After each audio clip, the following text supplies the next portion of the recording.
President Trump reportedly looking to withdraw from the landmark Paris Climate Agreement. What was your reaction to that? Well, I think it was poorly negotiated agreement for the average American. It doesn't have anything to do with climate. They were terrible negotiators, and we gave away the store. And we ought to balance the sacrifices, if in fact you actually need to do that, more equitably between India, China, Europe, and us. But do you think we should have some sort of framework in place for climate change and battling climate change? Personally, no, I don't. I've looked at the science, I've read the science. You know, I don't mind being called a flat earther. When I read the science, I don't see what the quote experts see. And matter of fact, there's a lot of great experts who don't agree with what this 74 climate quote experts agree to.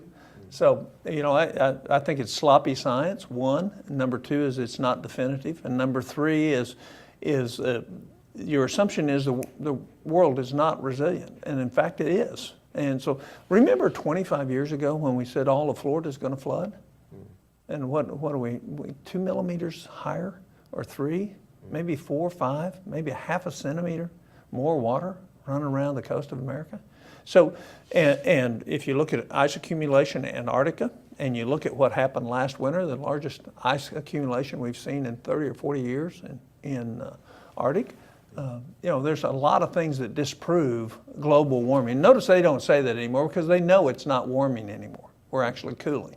And so, you know, it's okay to be concerned, but what we ought to be concerned about is the next generation and how we're saddling them with an untenable amount of debt that's going to markedly change their lives. Well, just one more point on climate change. I mean, what is the motivation among the majority of scientists out there to push this, what you call as sloppy science? Well, part of it's fear, part of it's lousy science, part of it is we're in control and you're not, and part of it is we don't like big corporations.